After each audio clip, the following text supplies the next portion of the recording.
Dios los bendiga aún más.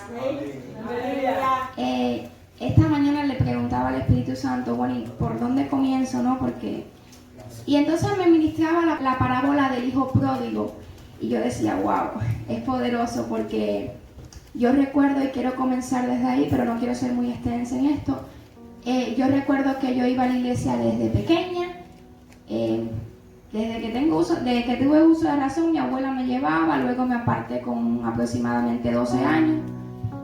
Y me aparté, pero bueno, siempre en mi corazón quedó el amor por Dios. Yo le oraba y a mi manera yo tenía mi intimidad con Él, a mi manera, porque realmente no lo obedecía, no lo respetaba, yo no tenía conocimiento bíblico, porque desde niña, créanme que no tenía ese conocimiento bíblico, porque si lo hubiera tenido, si lo hubiera conocido como lo conozco hoy, no me hubiese apartado, porque hoy no sé vivir sin Él.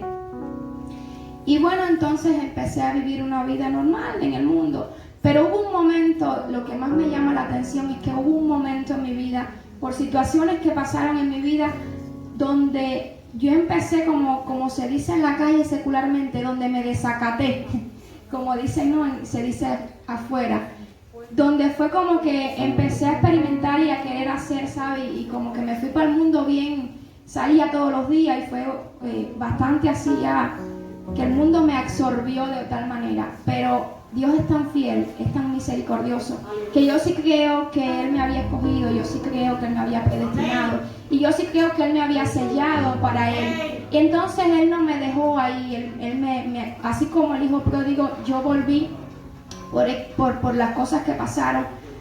Pero donde quiero llegar es que en ese tiempo, en ese momento donde realmente todo llegó así, como que el mundo me fue absorbiendo, yo no me sentía bien. ¿Por qué no me sentía bien?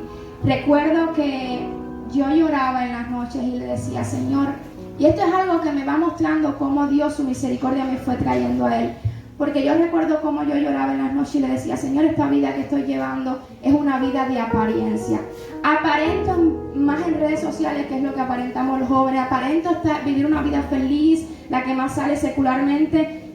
Puede que para las jovencitas hoy en día yo tuviera la vida perfecta, pero realmente no la tenía. Yo trabajaba, ganaba buen salario, salía todos los días de mi vida, viví una vida, y esa vida de tal manera que me absorbió que yo lloraba y yo le decía al Señor, porque yo hablaba con Él a pesar de que no tenía el conocimiento que tengo hoy, y yo le decía, Dios, yo solo te pido que yo quiero una vida más tranquila, cambia mi vida. Sin saber lo que estaba pidiendo, yo le decía, cambia mi vida porque yo quiero tranquilidad, yo quiero paz. Esto que estoy sintiendo hoy no es la vida que yo quiero vivir. Esta vida que estoy viviendo hoy no es la vida que realmente yo entienda que es la mía. Y yo decía, cambia mi vida, dame, transfórmame. Esto que transfórmalo, yo quiero una vida más tranquila. Recuerdo también que estábamos mi mamá y yo conversando en la cama, y yo estaba hablando de Dios, y yo le decía, mami, yo creo en Dios, yo sé que Él está ahí, que Él me escucha. Y mi mamá me decía, yo te voy a ser sincera, las personas dicen, yo creo en Dios, pero yo creo por lo que dicen, pero no puedo decirte, mira, yo tengo esa certeza de que Él está ahí, de que ahora nos está escuchando, de que yo tengo que ver algo, que pase algo en mi vida, que yo diga, wow, Dios realmente está ahí, Dios realmente existe, Él realmente es verdadero. Yo dije, bueno, está bien, yo sí creo en Dios, yo sí sé, yo no necesito, yo sé que Él está ahí, que ahora mismo nos está escuchando. Y así pasaron estas cosas que yo digo, wow. Como 3 días antes de que aconteciera lo que voy a contar, tengo un sueño que me estaba muriendo, y yo me despierto así llorando, y yo me levanto ahí en la cama y yo decía, Dios, yo no me quiero morir, Dios, yo no me quiero morir, porque de verdad yo lo sentí tan real ese sueño, que yo me estaba muriendo, que yo le decía, Señor, yo no me quiero morir, y yo tenía un miedo a la muerte, y decía, yo no me quiero morir, y eso fue como 3 días antes de que aconteciera todo lo que aconteció. Luego de esos 3 días, pues yo estaba muriéndome. Les cuento que yo había salido embarazada, me había extraído esa barriga. Pasaron como unos tantos días, unos 10 días aproximadamente. Nunca pensé, me la traje, nunca pensé que me había quedado resto ni nada. Fui, me hice mi ultrasonido, me dijeron todo está perfecto. Me puse así de mal embarazo y cosas así, me puse delgadita. Y en ese momento para mí mi apariencia era lo número uno, ¿no? Y yo decía, ay, pero estaba muy flaca, muy así. Y quería empezar a trabajar y entonces decía, así no puedo. Y acudo a una muchacha que estaba poniendo unas inyecciones en los glúteos para aumentar los glúteos. Era supuestamente era un reconstructor muscular, que eso lo que te hacía era que tú te lo inyectabas, hacías ejercicio y el músculo te crecía al tú hacer ejercicio. Pero en el momento se veía como si se hubiese hinchado. Y yo acudo a esta muchacha y cuando ya le digo, había pasado aproximadamente 10 días de que me había hecho la extracción y eso. Y estoy en la cama, recuerdo que estoy en la cama acostada y de momento empiezo a sentirme mal. Ella me pone la primera inyección y yo me viro así, le digo, me siento mal. Y ella me dice, para, no, sigue. Y le digo, ya me siento mal. Tengo recuerdo de esto, que me sentía mal y me decía, llamo a tu mamá. Y yo le decía, no, mi mamá no la vayas a llamar. Y llamo a tu mamá y yo no. Y hasta que ya no aguanté más y me llevó para el baño y empezó a echarme agua. Y recuerdo que lo último que pude decir, ella me dijo, ¿te llevo para el policlínico? Y yo le dije, sí, llévame. Ya no aguantaba más. Esas fueron las últimas palabras que dije, porque en ese momento ya perdí el conocimiento. Estuve 11 días en coma. Allí fue tremendo. Yo no tengo recuerdo de ese momento porque, bueno, estaba en coma, ¿no? Pero bueno, mi familia, sé que sufrieron muchísimo. Se reunió mi familia, yo soy de Oriente. Vinieron mi familia de Oriente, se reunieron porque los médicos le dijeron a mi papá que venga la familia, que se reúna, porque ya ella no tiene solución. Entonces, para que ya en el último momento estén aquí. Ya ella... Para la ciencia ya en mi vida no había solución. ¿Qué pasa? Que cuando la muchacha estaba en la camilla, ella no era enfermera, ella no era nada, era una muchacha que se había puesto a improvisar por ganar dinero, ahora todo el mundo hace lo que sea. Y entonces parece que me inyectó una arteria.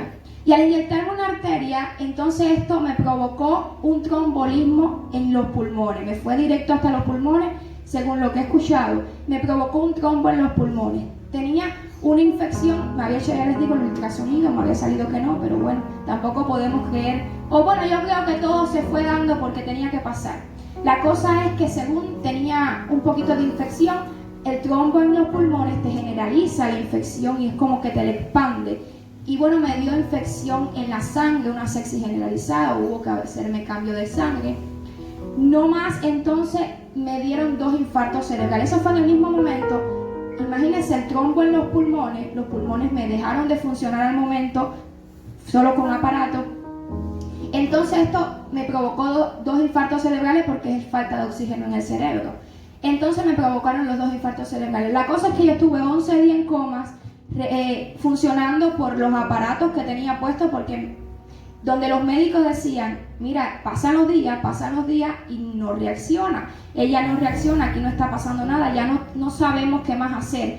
Y le decían así, dice, mi papá fue el que le dijeron, mira, dice mamá que ya no quiso escuchar, ella no hay solución para su vida.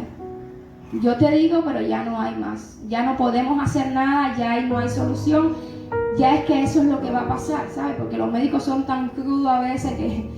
Y le dijeron así que no había. Y recuerdo que fuera de mi familia no era cristiana en ese momento, pero ya les digo, allá en Oriente no se cree mucho en la idolatría y esto, y entonces es Dios.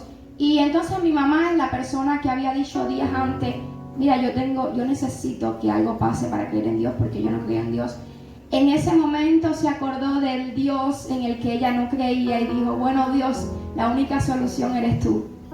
Y yo te entrego mi vida, pero tú salvas la vida de mi hija. Y empezó a orar. Dicen que la gente que parecía una loca, le decían que parecía una loca a las personas que no conocían al Señor, porque ella oraba y oraba voz alta, ella no le daba pena en pleno hospital, y oraba en voz alta y gritaba Señor. Y bueno, dice que oraciones de una persona que nunca había orado. Y bueno, el Señor, ya les digo, empezaron, las personas se reunían, hacían cadenas fuera del hospital, como si fuera una familia cristiana, hacían cadenas de oración afuera del hospital orando por mi vida, personas que no eran cristianas, y que ellos todos hacían cadenas de oración. Recuerdo que yo tenía amistades que eran de la religión yoruba, a veces intentaban entrarme un collarcito, un pulsito, y mi mamá le decía, no, tú sabes que ella no cree en eso, yo tampoco, y aquí Dios va a hacer la obra. Aquí el que va a hacer la obra es el Señor.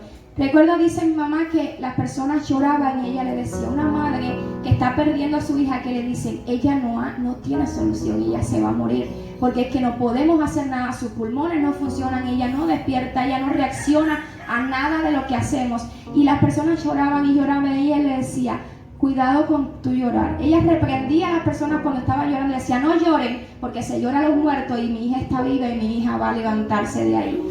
¡Wow! ¡Qué fe! Yo digo que en ese momento Dios puso el don de fe en mi mamá, porque para tú tener una persona, yo no tengo hijos aún, pero para tú tener esa persona que son de los tesoros que Dios te da, que más tú quieres, que tú te digas, ella va a morir, y que tú digas, ella no va a morir, yo creo en Dios. Un Dios que día antes tú decías que no creías y que ahora tienes esa fe tan grande. Yo le digo que ella, el Señor en su gran misericordia depositó ese don de fe en ella, porque es una mujer de fe.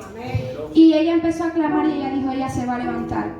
Ella se va a levantar. Hubo un momento donde ya los médicos dijeron, mira, ya no hay solución.